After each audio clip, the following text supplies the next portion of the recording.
আজকে আমরা সদৃশতা সংক্রান্ত একটি গুরুত্বপূর্ণ উপপাদ্য নিয়ে আলোচনা করব। তো উপপাদ্যটি শুরু করার পূর্বে আমি সদৃশতা কী জিনিস বা সিমিলারিটি কী জিনিস সেটা নিয়ে একটু আলোকপাত করছি।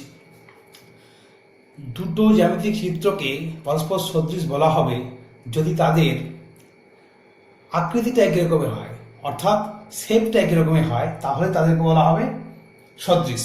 তো এখানে আমাদের যেটা আলোচ্য বিষয় সেটা হচ্ছে দুটো ত্রিভুজের সদৃশতা নিয়ে। দুটো ত্রিভুজ সদৃশ হবে যদি একটি ত্রিভুজের তিনটি কোণ অপর ত্রিভুজের তিনটি কোণের সাথে সমান হয়, অর্থাৎ সদৃশকোণী হয়, তাহলেই ত্রিভুজ দুটো একই রকম দেখতে হবে এবং ত্রিভুজ দুটো অবশ্যই সদৃশ হবে।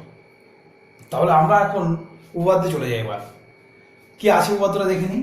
যে কোনো সমকোণী ত্রিভুজের সমকোণিক বিন্দু থেকে অতিভুজের উপর লম্ব অঙ্কন করলে উৎপন্ন ত্রিভুজ দুটি পরস্পর সদৃশ এবং প্রত্যেকে মূল ত্রিভুজের সঙ্গে সদৃশ। তাহলে আমরা এখানে একটা দেখো সমকোণী ত্রিভুজ এঁকে নিয়েছি। সমকোণী ত্রিভুজ নাম দিয়ে দিচ্ছি এ বি সি, এবং এ থেকে বিসি অতিভুজ বিসি এর উপর লম্ব অঙ্কন করা হয়েছে এডি।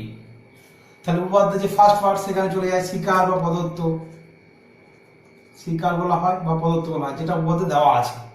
ধরি সমকোণী ত্রিভুজ এবিসি এর কোণে সমকোণ এবং সমকৌণিক বিন্দু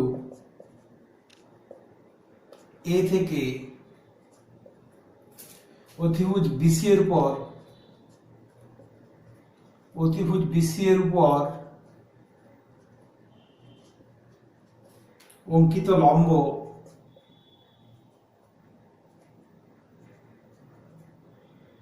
এটি, এটা আমার শিকারে বলে দেওয়া আছে।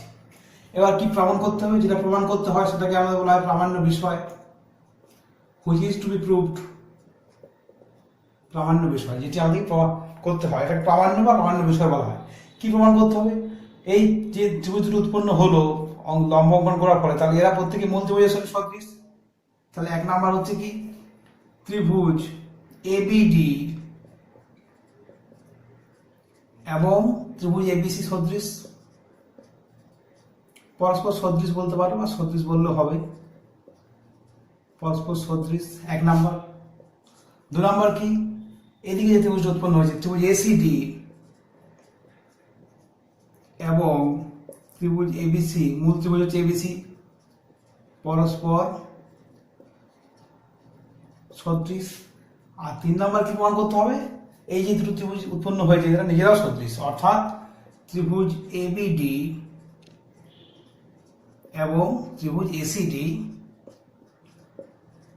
পরস্পর সদৃশ। বেশ, এটা আমাকে প্রমাণ করতে হবে।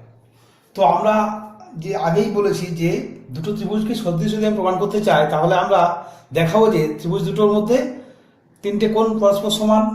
একটি ত্রিভুজের তিনটে কোণের সাথে অপর ত্রিভুজের তিনটে কোণ সমান হবে, অর্থাৎ ত্রিভুজ দুটি সদৃশকোণী হবে।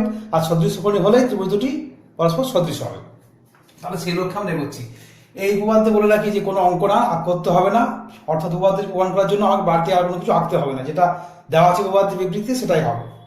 এবার তাহলে অঙ্কন নেই, তাহলে এবার চলে যাচ্ছি প্রমাণে।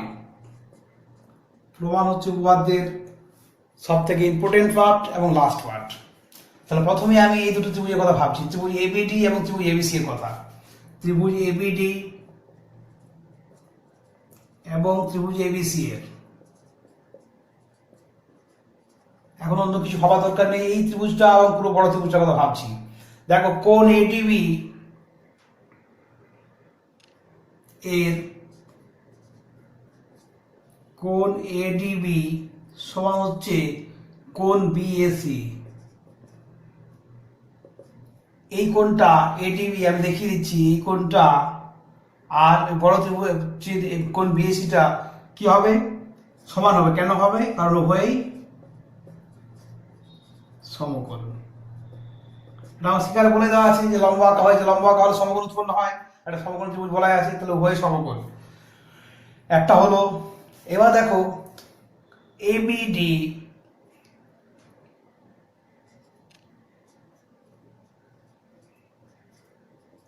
এবিডি অর্থাৎ এই কোণটি সমান এবিসি, এবিডি সমান হচ্ছে এবিসি। কেন? কারণ একই কোণ, একই কোণ তো, শীর্ষবিন্দু তো একটাই, এবিডি এই কোণটা আর এবিসি একই কোণ, তাহলে এটা কারণ লিখে দেবো আমি, একই কোণ। অতএব আবার আমরা জানি যে ত্রিভুজের তিনটে কোণের সমষ্টি কত হয়, 180 ডিগ্রি। তাহলে দুটো কোণ যখন সমান হয়ে গেল, তাহলে অটোমেটিক্যালি যে থার্ড কোণটা পড়ে আছে দুটো ত্রিভুজের, সে দুটো সমান হবে। তাহলে এই দুটো কোণ আমার অলরেডি চলে গেছে। অতএব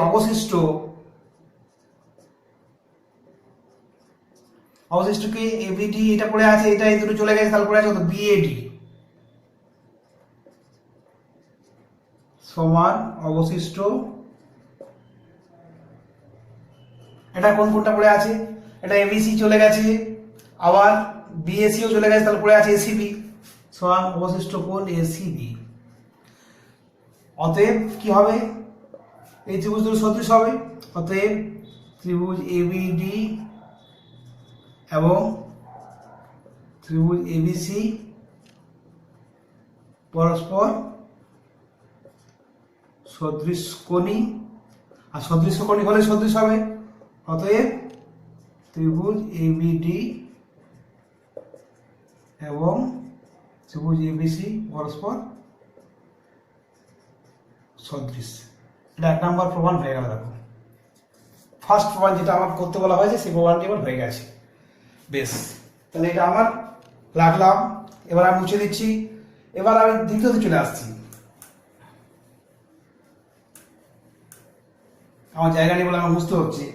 নেক্সট আমি চলে আসছি। দেখো এবার এই দুটো ত্রিভুজের কাজ হয়ে গেছে, এবার এসিডি এবং এবিসির কথা ভাববো। দেখো এখন ত্রিভুজ এসিডি এটা প্রমাণে চলছে, এটা মুছে দিলেও আর ক্ষতি নেই, কোনো অসুবিধা নেই। যেখানে শেষ করেছি তারপর থেকে এখন ত্রিভুজ এসিডি এবং ত্রিভুজ এবিসি এর, অর্থাৎ এদিকে ত্রিভুজটা এবং বড় ত্রিভুজটার কথা ভাবছি। কি হবে, প্রথমে যেটা শুরু করছি, কোণ এডিসি ইকুয়াল টু কোণ বিএসি। কেন হবে, কারণ এটা হচ্ছে উভয়ই সমকোণ হবে, 90 ডিগ্রি হবে প্রতিটা, কারণ এখানে লম্বা আঁকা হয়েছে, তাহলে এটা 90 ডিগ্রি, আবার এটা তো সমকোণ ত্রিভুজ আছে, তাহলে সমকোণ হলো। আবার দেখো এসিডি সমান এসিবি বলতে পারি আমি। কেন, এসিডি অর্থাৎ এই কোণটা সমান এসিবি, এই কোণটা একই কোণ, একই কোণ, সেম অ্যাঙ্গেল। তাহলে সে আগের মতোই। অতএব অবশিষ্ট, বা এবার লিখতে হবে এবং, একটা দুটো দেখাচ্ছি এবং, এখানে অতএব না লিখে লিখবো এবং অবশিষ্ট লিখবো, এবং অবশিষ্ট, এবং অবশিষ্ট কোন দুটো কোণ পড়ে থাকলো। দেখো এসিডি ত্রিভুজের এই কোণটার কাজ হয়ে গেছে, আবার এই কোণটার কাজ হয়ে গেছে, তাহলে পড়ে আছে কোণটা এইটা, অবশিষ্ট কোণ ডিএসি ইকুয়াল টু অবশিষ্ট, এদিকে কি পড়ে আছে, এই বড় ত্রিভুজটা কি পড়ে আছে, অবশিষ্ট। অবশিষ্ট দেখো এখানে বিএসসি এবং এসিবি হয়ে গেছে, বিএসসি এবং এসিবি হয়ে গেছে, তাহলে পড়ে আছে কত, এবিসি।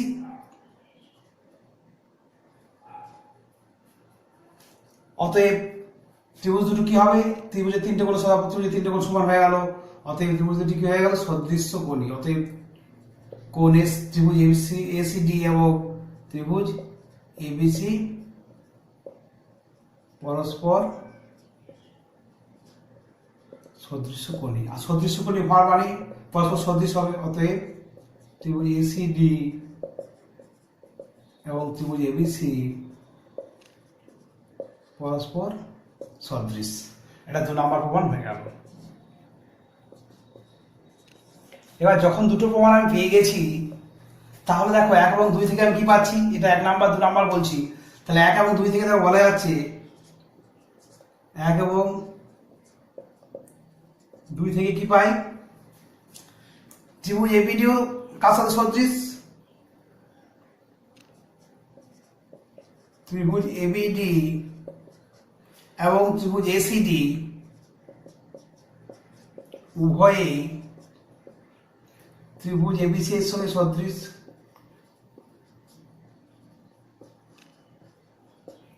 এবিডি এবং এসিডি, এ দেখো এবিসি, এখানে এবিডি কার সাথে সদৃশ, এবিসি সাথে সদৃশ, আবার এসিডি এবিসি সাথে সদৃশ, অর্থাৎ এবিডি এবং এসিডি উভয় এবিসি সাথে সদৃশ। অতএব আমরা জানি যে একটা ত্রিভুজ যদি, দুটো ত্রিভুজ যদি একই ত্রিভুজের সাথে সদৃশ হয় তাহলে নিজেরা পরস্পর সদৃশ হবে। অতএব ত্রিভুজ এবিডি এবং ত্রিভুজ এসিডি পরস্পর সদৃশ, প্রুফড। এটা 3 নাম্বার প্রমাণ। আশা করছি বোঝা গেছে। দেখো তাহলে এটা আমার প্রুফটা কমপ্লিট হয়ে গেল। কিন্তু অনেক সময় পরীক্ষাতে প্রথম দুটো প্রমাণ দিয়ে দেয়, ছেড়ে দেয়, আর কিছু বলে না, তৃতীয়টা অনেক সময় প্রমাণ করতে বলে না। অর্থাৎ যে দুটো ত্রিভুজ উৎপন্ন হয় তারা প্রত্যেকে মূল ত্রিভুজের সঙ্গে সদৃশ, সেটা বলেও ছেড়ে দেয়। কোশ্চেনটি আমাকে ভালো করে দেখতে হবে।